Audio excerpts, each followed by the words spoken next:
हाय दोस्तों, सभी दोस्तों का स्वागत है एक नए वीडियो में।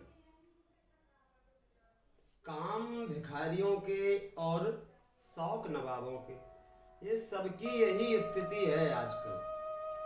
हम मांगते ही फिरते हैं, सारा जीवन हम मांगते ही फिरते हैं भिखारियों की तरह।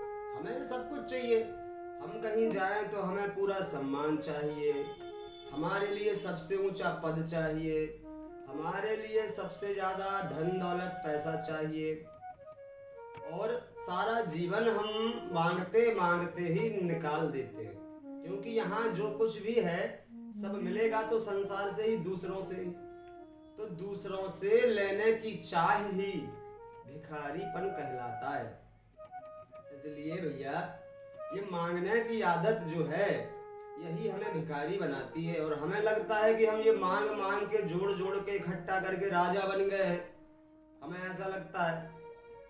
आप विचार करो, राजा किसे कहते हैं? जिसे कछु ना चाहिए वो ही शहंशाह। जिसे कुछ नहीं चाहिए उसे शहंशाह कहते भैया। हम तो सारा जीवन भिखारियों की तरह निकाल देते हैं, हमें तो सब कुछ चाहिए है। और ऐसा होता इसलिए है, हमें इसलिए सब कुछ चाहिए कि जब हम पैदा होते हैं, हमारा जन्म होता है, तो हम देखते हैं इतना बड़ा संसार और हम इतने छोटे से कमजोर, तो हमें लगता है संसार ही हमें देगा कुछ ना कुछ, तब हम बड़े बन पाएंगे। तो इस संसार में हम भटकते रहते हैं और हमारी कभी पूर्ति नहीं होती। हम तो अपूर्ण पैदा हुए हैं, अपूर्ण हैं हम। इसी संसार में हम भटकते रहते हैं कि हमें यहाँ से कुछ मिल जाए, यहाँ से कुछ मिल जाए, कुछ यहाँ से मिल जाए। इसी में हम अपना सारा जीवन खर्च करते हैं भैया। और आप लोग जरा विचार करें कि ये कौन है जिसे सब कुछ चाहिए? कौन है ये?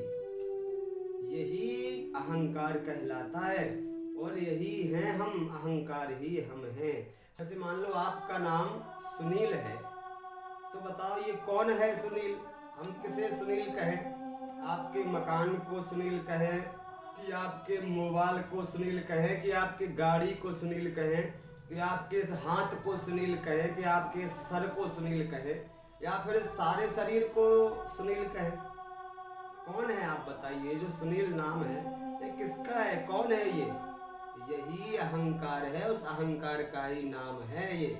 जो भी हमारा नाम रख दिया गया है वो उस अहंकार को एक नाम और दे दिया। पहले शरीर दिया, फिर उसे एक नाम दे दिया, फिर उसे मकान दे दिया, उसे रिश्तेदार दे दिए, उसका एक छोटा सा जीवन दे दिया उस अहंकार का।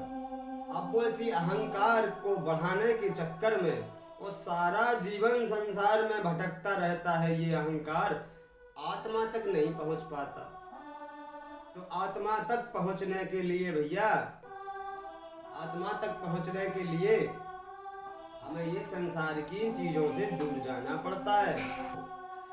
और अगर आपको इस झूठे जीवन से आजादी चाहिए, मुक्ति चाहिए, तो आपको अगर गीता पढ़ रहे आपको समझ में नहीं आती, उपनिषद आपकी समझ में नहीं आते, तो आप आचार्य प्रशांत जी को सुनिए। हमारा पूरा भरोसा है आपकी समझ में आएगा और आपका जीवन जरूर बदलेगा। और एक बात और हम आपको बता दें कि जो इंसान सच्चाई का जीवन जीता है, झूठा जीवन नहीं जीता, और उसे ये संसार की चीजें जिसे नहीं चाहिए, ना जिसे पद चाहिए, ना प्रतिष्ठा चाहिए, और जिसका कहीं अपमान हो जाए उसे फर्क नहीं पड़ता, जिसे बहुत सम्मान भी मिल जाए तब भी उसे कोई फर्क नहीं पड़ता, ऐसा जीवन जो जीता है उसी का सच्चा जीवन है भैया। उसी को मुक्ति भी कहते हैं। और मरने के बाद कभी मुक्ति नहीं मिलती, जीते जी मुक्ति हासिल करनी पड़ती है, आजादी कमानी पड़ती है। गुलामी तो हमें बचपन से अपने आप स्वतः मिल जाती है। गुलामी हमें करने के लिए कोई मेहनत नहीं करनी पड़ती। नाली में गिरने के लिए क्या मेहनत करनी पड़ेगी? अपने आप गिर रहे लोग, गिर जाते हैं। ऊपर उठने में, आकाश को छूने में मेहनत होती है भैया। तो इसलिए जीवन में सच्चाई का जीवन जीना चाहिए, और ये हमें मानव तन मात्र सत्य तक पहुंचने के लिए मिला है। हमारा जन्म होता है अहंकार में, और इस अहंकार को आत्मा तक जाना है, यही जीवन का सच्चा सार है। तो अब हम इस वीडियो को यहीं पर समाप्त करते हैं। और हमें भरोसा है कि आपको हमारी बात समझ में आई होगी। और अगर हमारा वीडियो अच्छा लगा हो तो हमारे वीडियो को लाइक करें और शेयर करें और चैनल को सब्सक्राइब करें, ताकि हमारी आवाज़ बहुत लोगों तक पहुंच सके।